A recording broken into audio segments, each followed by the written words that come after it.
Le président Joe Biden refuse d'abandonner une main perdante alors qu'il joue avec les vies ukrainiennes et l'argent des contribuables américains.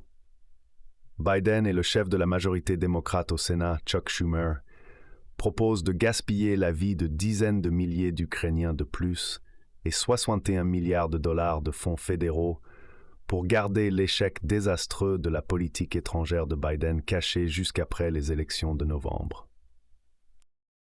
Les 61 milliards de dollars ne feront aucune différence sur le champ de bataille, si ce n'est prolonger la guerre, des dizaines de milliers de morts et la destruction physique de l'Ukraine.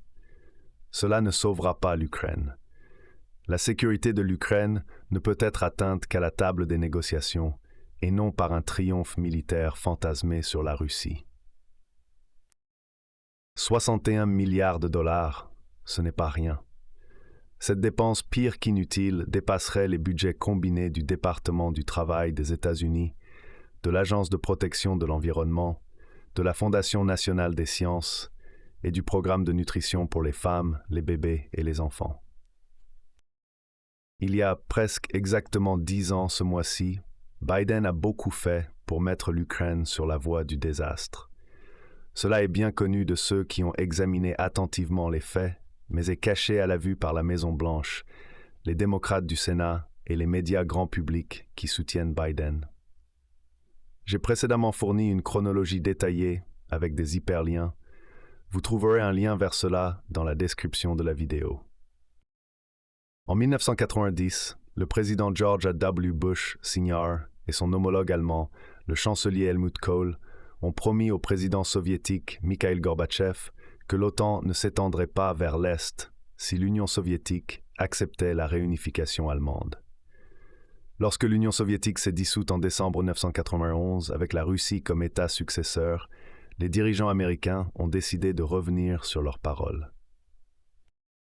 Le président Bill Clinton a commencé l'expansion de l'OTAN malgré l'opposition véhémente de diplomates de premier plan comme George Kennan et l'opposition de son propre secrétaire à la Défense, William Perry. En 1997, Zbigniew Brzezinski a augmenté les enjeux avec un plan pour que l'OTAN s'étende jusqu'à l'Ukraine. Il a célèbrement écrit que sans l'Ukraine, la Russie cesserait d'être une grande puissance. Les dirigeants russes ont à plusieurs reprises clairement indiqué que l'expansion de l'OTAN vers l'Ukraine est compréhensiblement la plus rouge des lignes rouges pour la Russie. En 2007, le président Vladimir Poutine a déclaré que l'élargissement de l'OTAN à cette date était une tromperie sur la promesse de 1990 et que cela ne devait pas aller plus loin. Malgré ces avertissements clairs, y compris par ses propres diplomates, George W. Bush Jr. s'est engagé en 2008 à étendre l'OTAN à l'Ukraine et à la Géorgie afin d'encercler la Russie dans la mer Noire. William Burns, actuellement directeur de la CIA et à l'époque ambassadeur des États-Unis en Russie, a écrit un mémo célèbre intitulé « Niet signifie niet », expliquant que l'opposition de la Russie à l'élargissement de l'OTAN était répandue à travers le spectre politique russe. La plupart des Ukrainiens eux-mêmes étaient également fermement contre le plan, préférant la neutralité à l'adhésion à l'OTAN. La Rada ukrainienne a déclaré la souveraineté de l'État de l'Ukraine en 1990 sur la base de devenir un État permanent neutre. En 2009, le peuple ukrainien a élu Viktor Yanukovych, qui s'est présenté sur une plateforme de neutralité. Au début de 2014, les États-Unis ont décidé d'aider à renverser Yanukovych lors d'un coup d'État. C'était une procédure opératoire standard de l'État profond américain, utilisée à des dizaines d'occasions à travers le monde. La CIA, le National Endowment for Democracy, l'USAID et des ONG comme la Fondation Open Society se sont mis au travail en Ukraine. La personne clé était Victoria Nuland, qui fut d'abord la principale conseillère adjointe en politique étrangère de Richard Cheney, puis ambassadrice de George Bush Jr. auprès de l'OTAN, ensuite porte-parole de Hillary Clinton et en 2014, secrétaire d'État adjointe.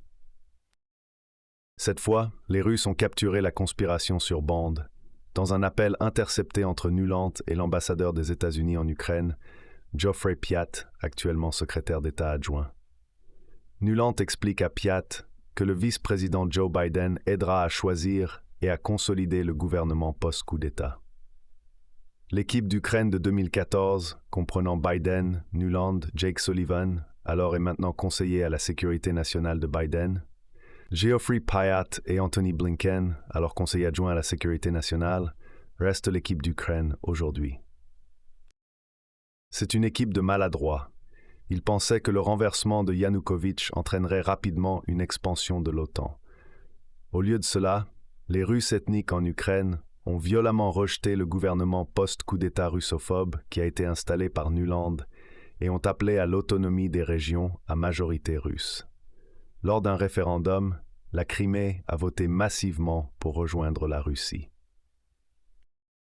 Obama, Biden et leur équipe ont armé le gouvernement post-coup d'État pour attaquer les régions à majorité russe, pensant que cela mettrait fin à la situation. Pourtant, les régions ont résisté. L'Ukraine et les régions séparatistes ont signé les accords de Minsk pour mettre fin au combat et accorder une autonomie constitutionnelle au Donbass ethniquement russe. L'accord de Minsk II a été soutenu par le Conseil de sécurité de l'ONU, mais les États-Unis ont secrètement convenu avec le gouvernement ukrainien qu'il était acceptable de l'ignorer. En 2021, après 7 ans de combat et plus de 14 000 morts dans le Donbass, Poutine a appelé le président nouvellement élu Biden à arrêter l'élargissement de l'OTAN et à s'engager dans des négociations avec la Russie sur des arrangements de sécurité mutuelle. Biden a rejeté l'appel de Poutine à mettre fin à la stratégie d'élargissement de l'OTAN à l'Ukraine. En février 2022, Poutine a lancé l'invasion de l'opération militaire spéciale, OMS, pour pousser l'Ukraine à la table des négociations. Le président ukrainien Volodymyr Zelensky a immédiatement appelé à des négociations basées sur la neutralité de l'Ukraine. En l'espace d'un mois, un accord cadre pour mettre fin au combat a été atteint entre l'Ukraine et la Russie, basé sur la neutralité de l'Ukraine et la fin de l'élargissement de l'OTAN à l'Ukraine. Biden est intervenu pour stopper l'accord, les États-Unis informant Zelensky que les États-Unis ne soutiendraient pas la neutralité. Biden et son équipe avaient encore d'autres tours ratés dans leur manche. Ils croyaient fermement que les sanctions financières américaines, le gel des avoirs de la Russie et son exclusion du système bancaire SWIFT paralyseraient l'économie russe et forceraient Poutine à céder. En fait, ils s'attendaient à ce que la crise économique qui en résulterait le renverserait. Bien sûr, rien de tel ne s'est produit. Ensuite, ils s'attendaient à ce que l'armement de l'OTAN écrase la Russie sur le champ de bataille. Cela non plus ne s'est pas produit. Ensuite, ils s'attendaient à ce que la contre-offensive de l'Ukraine à l'été 2023, soutenue par les planificateurs du Pentagone et de la CIA, vaincrait la Russie. Au lieu de cela, l'Ukraine a perdu des centaines de milliers de soldats morts et blessés, son matériel militaire détruit. L'ensemble de la guerre, y compris la perte de territoire ukrainien, les centaines de milliers de victimes ukrainiennes et le gaspillage total de plus de 100 milliards de dollars d'argent des contribuables américains à ce jour auraient pu être facilement évités. Maintenant, Biden et Schumer veulent sacrifier encore plus de vies ukrainiennes et des dizaines de milliards de dollars supplémentaires à cet échec flagrant. Ils veulent le faire lors d'un vote précipité, sans aucun contrôle du Congrès, encore moins du public, sans audience et sans aucune stratégie. Le fait est qu'ils veulent sauver Biden de l'embarras d'une décennie de complots puérils et ratés, au moins jusqu'à l'élection de novembre. Il reste une réponse pour la sécurité de l'Ukraine, la diplomatie et la neutralité. Cette solution ne coûte ni vie ni argent. C'était le choix de l'Ukraine avant le coup d'État de 2014 et de nouveau en 2022, jusqu'à ce que Biden l'arrête. C'est le chemin que Biden et les démocrates du Sénat refusent toujours de prendre.